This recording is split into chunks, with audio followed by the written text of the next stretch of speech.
Paul wasn't at today's get-together. Where was he? Is he sick?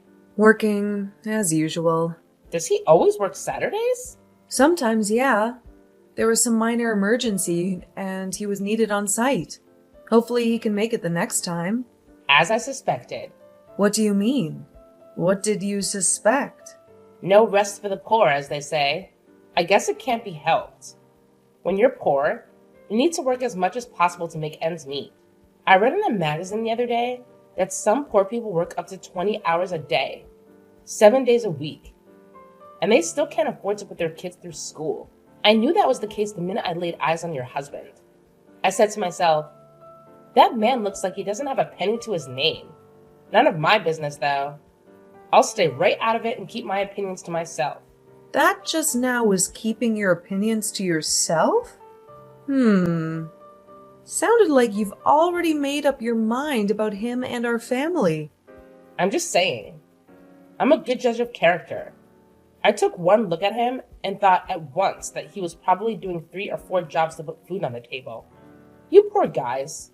If you ever need anything, cans of soup, the odd lasagna now and then, you just sing out, okay? We can't have you all starving to death because of pride. There's nothing wrong with asking for a little help from those more fortunate than you. I see. Thank you so much for your charity. He's nothing like my Oliver. I bet your husband doesn't have a single piece of clothing worth more than a few dollars.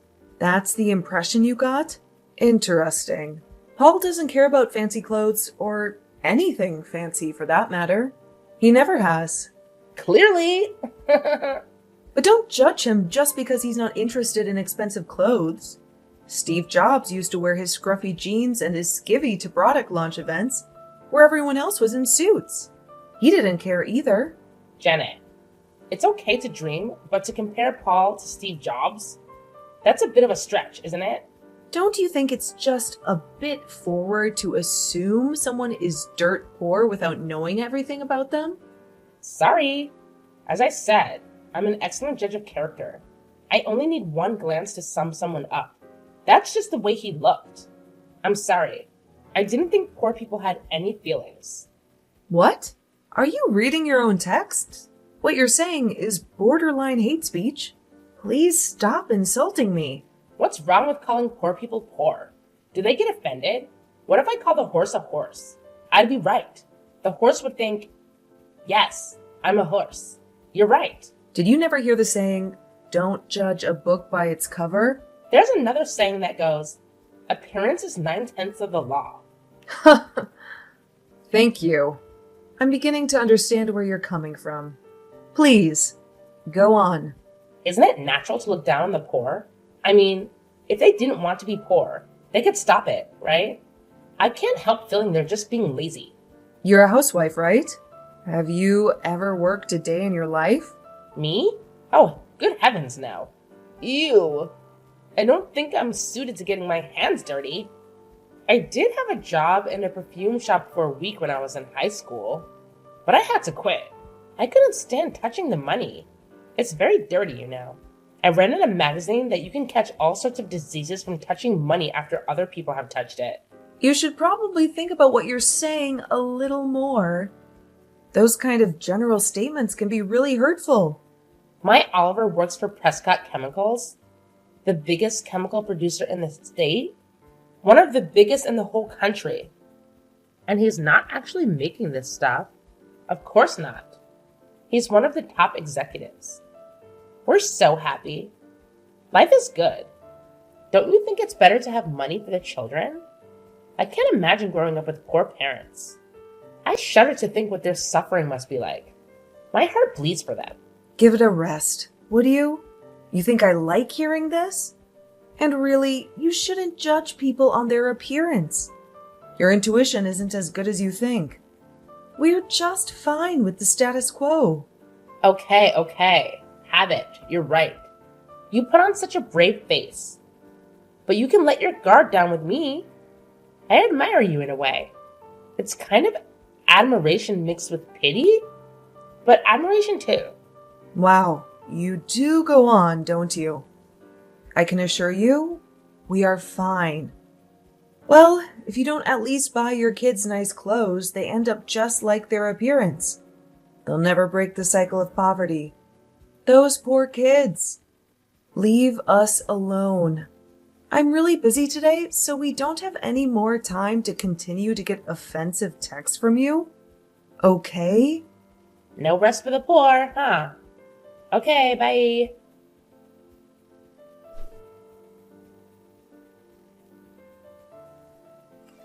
Montana, have you got a moment? Did you take my family's name off the list for the next gap together? Why did you do that? Oh, I didn't think you'd be able to make it. What? Well, you guys are struggling to get by, so I just assumed the fee we collect from each family would be a bit much for you guys. I didn't want you to have to break the bank to come. That money would probably be better off spent on the kids, wouldn't it? I thought I'd spare you the shame and embarrassment of having to tell the others the reason why you couldn't make it. And don't worry, your secret is safe with me. If anyone asks, I'll just say that one of your kids has the flu, something like that. You should be thanking me for looking out for you. I've got your back, Janet. And I mean what I say about you guys asking for help. We're always ready to lend a hand to the less blessed in our community. What are you talking about? Don't just go assuming things without even asking, okay? Our mothers have asked me why you would do such a thing. Well, I just don't like poor people. I want to help you realize that it doesn't have to be this way. I said we'd help you if you needed it. But it's more to help you realize the situation you're in and help push you into action. I don't like the poor. They bring me down every time I see them. By some miracle, you've managed to make your way into our group. I thought it was very odd, such a poor family being a part of our group. But it is what it is, and I'd like you to try and pull yourself up from the poverty you're in. It can't be very pleasant, living like that. I'm not following you at all. You've imagined some poverty-stricken family that you seem to have conflicting feelings about. All 100% of creation of your own mind. Based on nothing but seeing my husband wearing clothes that weren't designed by some famous Italian. You know nothing about my family. You just made up your mind about us based on nothing. And now you won't even keep me in the loop on school events? Taking me off of the list of participants? That's going too far. I've had enough of this, Montana. I will not tolerate the poor being a part of our circle. It's not right. Either you do something about your situation or you're not welcome. It depresses me seeing you and your bedraggled husband. Those poor children. My heart breaks.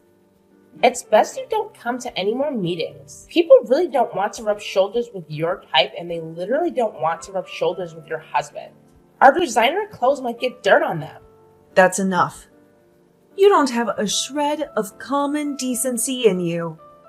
All this acting like you want to help, and then the next text you send is a direct attack on my family and your preconceived notions of how we live our lives.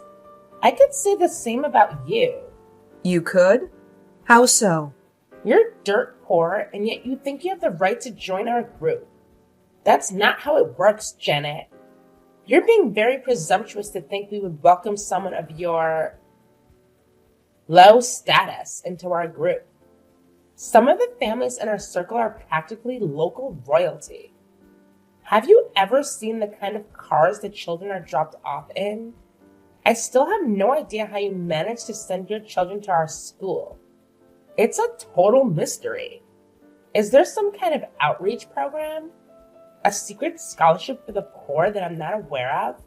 That really is enough. Your lack of grace and compassion is mind-blowing. How did you become such a snob? Mind-blowing? I think you'll find my way of thinking is the majority. I have the support of all the other mothers in the group. You're the lone wolf. Need I remind you that my husband is an executive at one of the biggest companies in the state? I did tell you that, didn't I? Your husband's job has absolutely nothing to do with how you treat other people. I think you'll find it does. We're the elite of the city.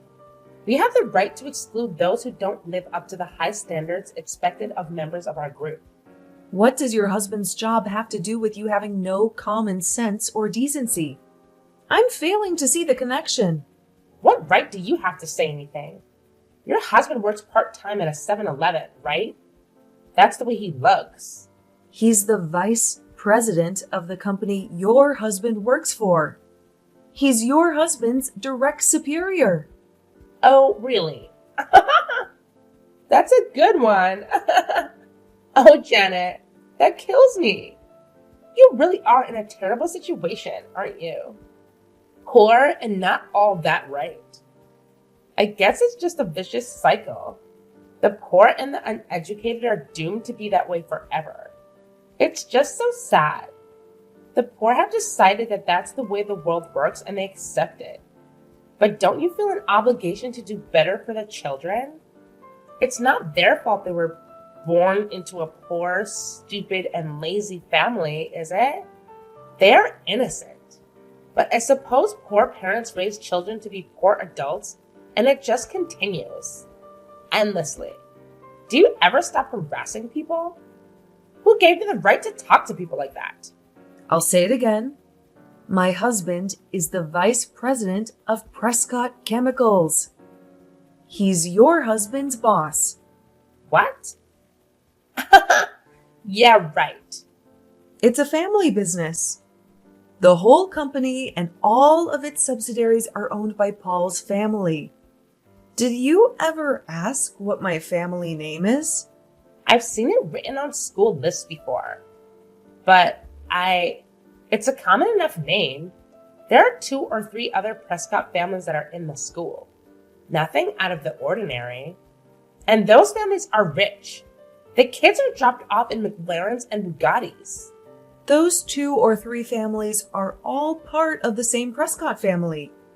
One of the fathers, Paul's cousin, is a board member, and one of the mothers, Paul's older sister, is the CEO of the pharmaceutical branch. There are actually 2 more families you may have overlooked.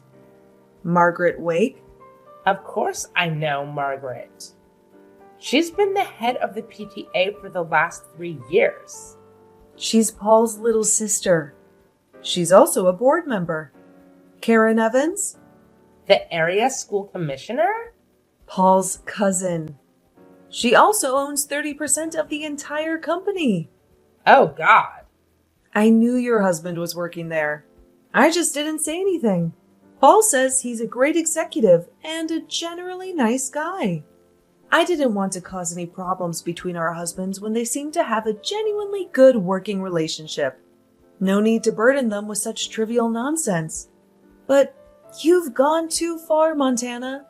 Your prejudice has made you into a nasty, toxic person. You're lying. You aren't serious, are you? You're just making this up out of spite. Right? I'm not making up any of it. Until now, I didn't see the need to make this information public.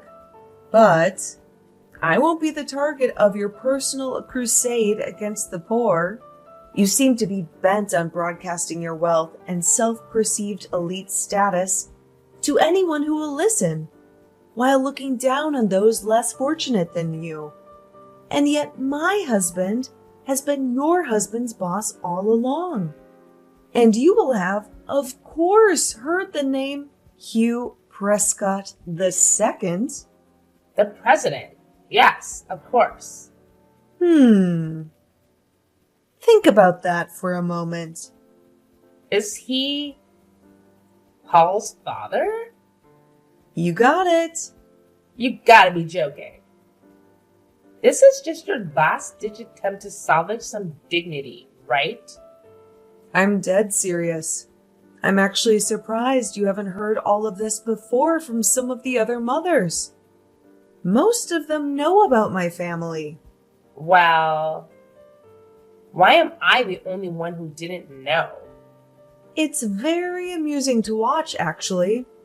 Whenever you badmouth my husband and my family at meetings, the other mothers all stare awkwardly at the floor At first, it was baffling as to why you didn't notice.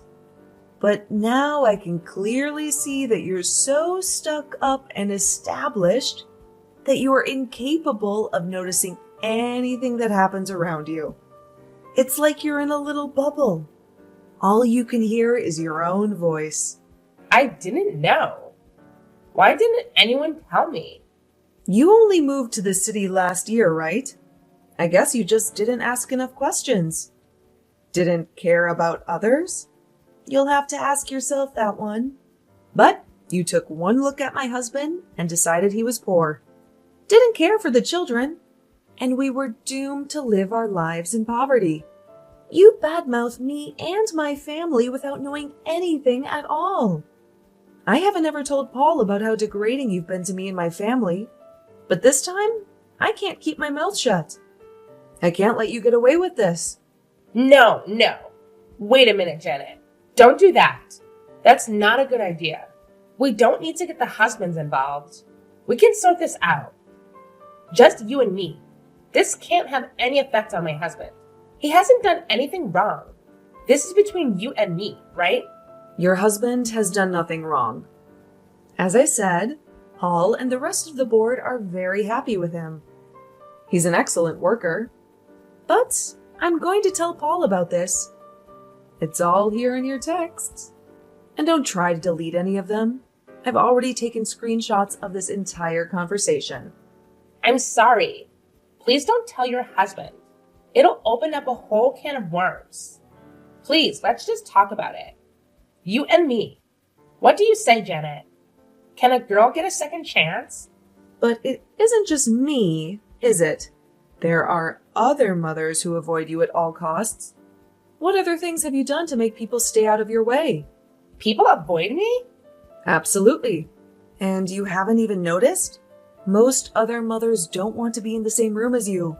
You're living in a dream world where you can only hear your own voice. Nobody wants to be anywhere near you. Have you really not noticed that people say as little as possible? That everyone has an excuse to leave when they have to talk to you? I did think that the children in this town do get fever more than other places. Why do people avoid me? I'm nice to everyone. I'm always organizing school events. I thought I was popular. I'm wealthy, dress well. What's not to like? Just being rich doesn't automatically make you popular. Why would you think that? Most of the families that have children that are in school are wealthy. It's a level playing field, and yet you seem to think you're at the top. What makes you think you're better than everyone else?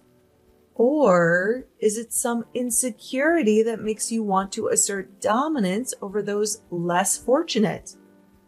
You thought my family was poor, so you focused all your attention on me. Did it make you feel better to be so patronizing? Oh, and Montana? Just one more thing before I let you go. What else could there be? I know you've been seeing the third grade teacher, Mr. McCarthy. What? What are you talking about? There are witnesses and photos. That's an outright lie. Oh, really? They've been shared amongst the mothers group. Everyone's seen them. There's no doubt it's you. Some of them are very damning for a married mother. They could be extremely problematic should they fall into the wrong hands. If someone should, I don't know, forward them to your husband? Everyone has seen them. Yep, every single mother in the third grade. So, should someone with a grudge against you choose to get a little revenge, well, it would be very easy, wouldn't it? I'm not saying I'd do such a thing, but who's to say another mother wouldn't do it? You aren't very popular, so I wouldn't count on everyone keeping quiet. I'd be very worried if I were you. There is plenty of evidence. I'm thinking I should go and have a talk with the principal. What do you think? No. Don't do that. This can't be happening. You're trying to trick me, right? This is an elaborate plot to get back at me for looking down on you and your family. Right? Janet! I couldn't dream up such a trivial storyline if I tried.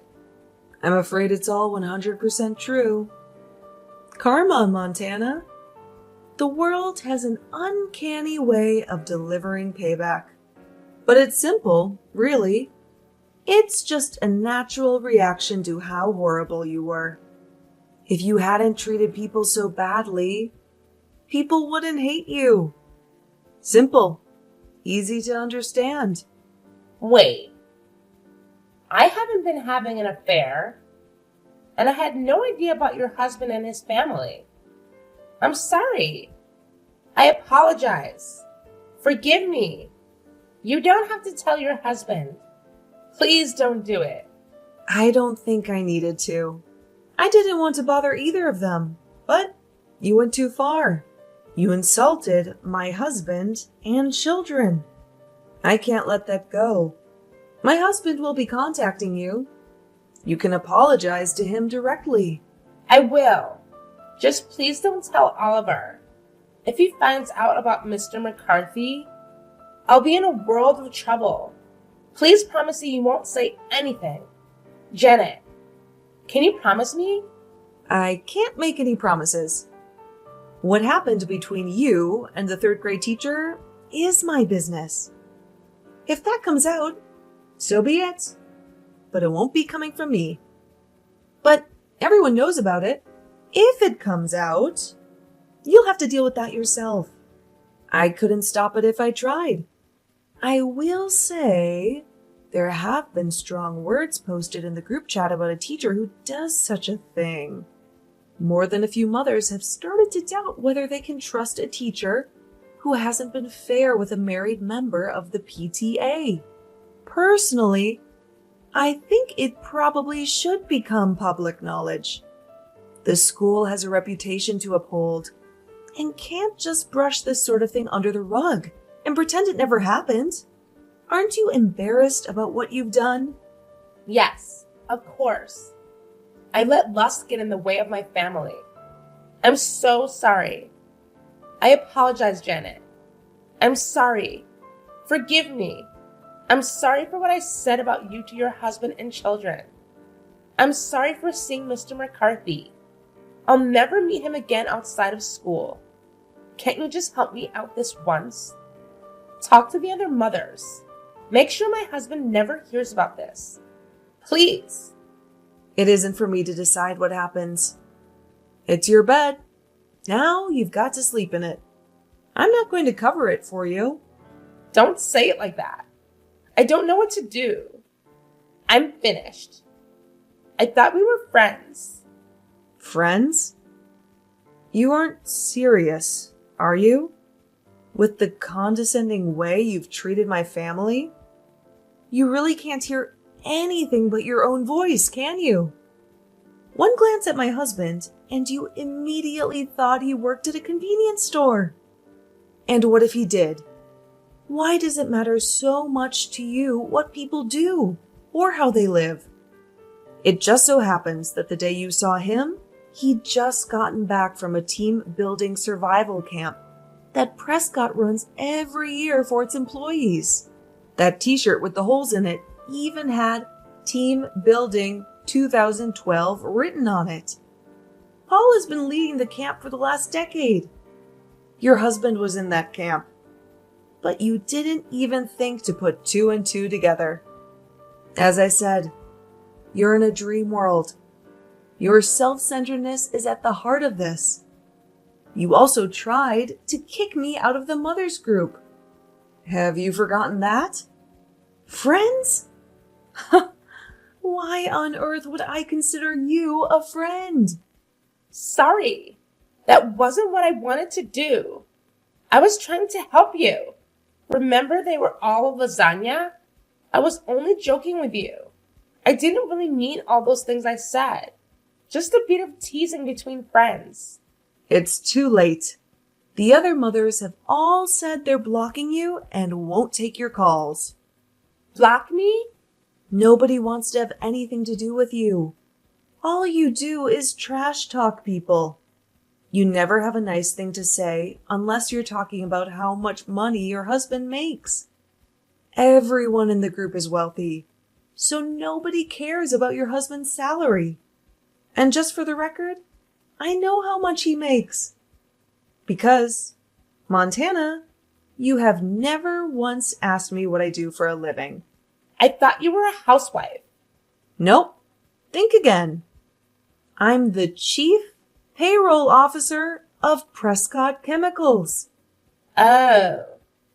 All you do is look down on and criticize people.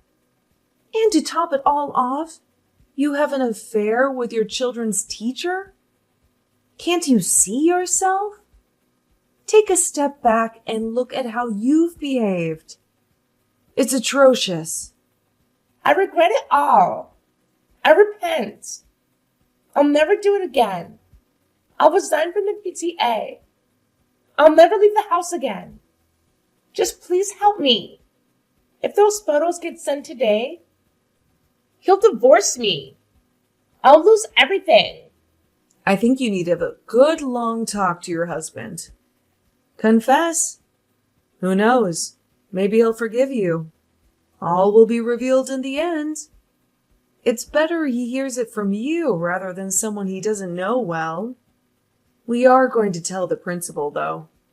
Stop them, Janet. Don't go to the principal. I'm done with Mr. McCarthy. I'll finish it right now. I'll text him. Don't make this worse than it already is. If people actually liked you, they might consider keeping it a secret.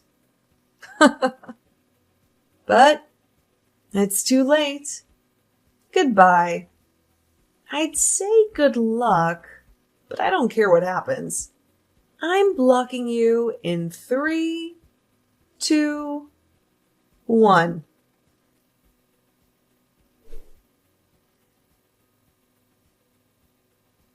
Montana started trying to butter up the mothers of her group by sending presents and overly flattering handwritten letters.